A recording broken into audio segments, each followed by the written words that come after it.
I grew up in an occupied country. Palestine is actually occupied by Israel.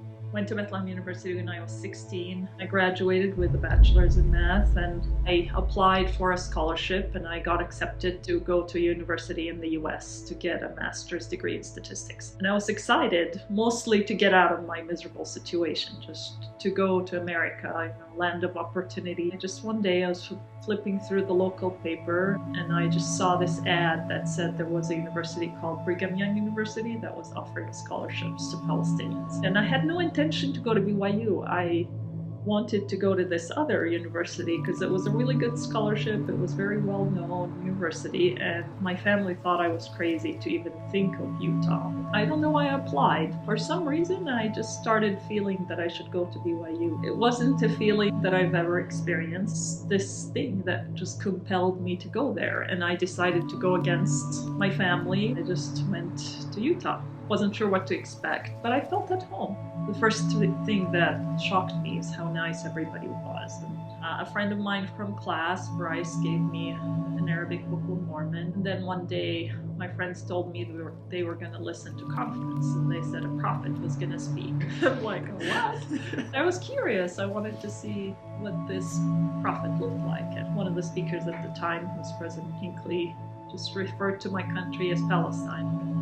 And it touched me because everybody calls it Israel, and then I thought an American who's the leader of this church is acknowledging my right as a Palestinian, so maybe this isn't a bad church. I told my friend Shay after conference to tell me about her church, and she told me everything. Growing up Christian, I had bits and pieces. It just wasn't ever explained to me that way. In Palestine, I thought God hated the Palestinians. I really wondered why He would cause bad things to happen to us. Oh, He's just punishing us for something. And I just didn't believe He listened to me or cared about me. When she explained the plan, it was, oh, He's a loving God, and we have trials because He loves us and wants us to be like Him. And it kind of was like she was putting pieces of a puzzle together in my head, because everything seemed to fit together. It was perfect. And I'm like, really? You guys believe this? This is cool. I started going to church. I went to my bishop and said, look, I want to be baptized and I want to take the discussions. And he said, I think that's a good idea. And I'm like, what?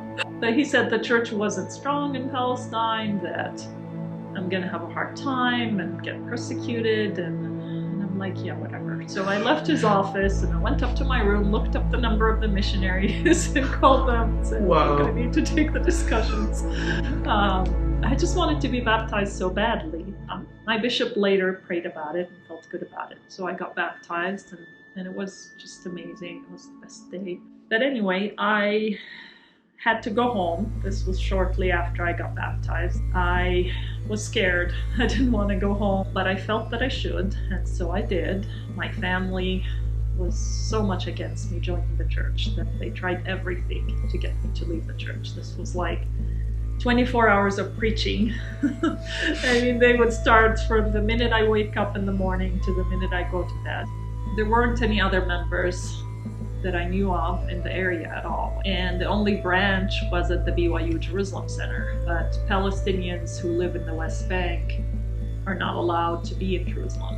I kind of found myself isolated, away from members, with my family persecuting me. Then I decided, oh, I can't. I found this thing, it brought me joy and happiness, and I can't leave it. I decided I have to find a way to get to church. There was this little hole in the wall that was the only way to enter, and I had to go an hour and a half to get to the hole and wait for the soldiers to change shifts so I can go in the hole without being seen, and then climb another wall and hide. Sometimes I was shot at, sometimes I was almost arrested. Once you get to Jerusalem, you're not done. Every 20 feet, there's soldiers checking people. Somehow I made it a lot of times, and mostly because Heavenly Father somehow either made me invisible or did something. It was miraculous. I just kept doing it for 12 years, and one day I was caught. I was going back home from church, and our bus was stopped. There was me and another Palestinian man, and they wanted us to sign this document in Hebrew. The guy that was with me said, well, I'm not going to sign something I don't know the contents of. So the soldier picked up his club and started to beat him. he said, I'll make you sign it. I personally said, I'll sign it. I care less what it says. After that time, I prayed and I said, look, Heavenly Father, I promised I'd be obedient and go to church. I just can't. I'm exhausted and I just can't do it.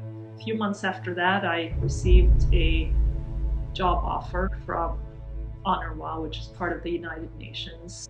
The job was stationed in Jerusalem, and because it was the UN, they were able to actually get me the right papers to go back and forth.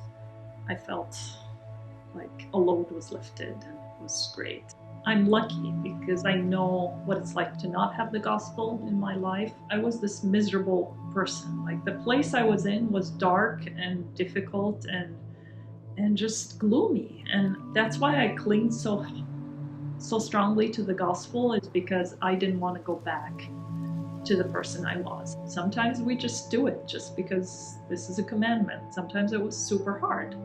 Like, I can't, I don't have the strength, or I don't want to do this, but you do it anyway, because you make a covenant with God to be obedient, and you just do it.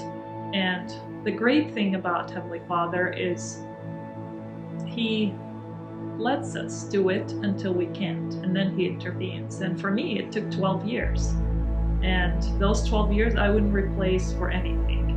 I mean, the growth and the faith that I developed during these 12 years, I would never be able to find anywhere else.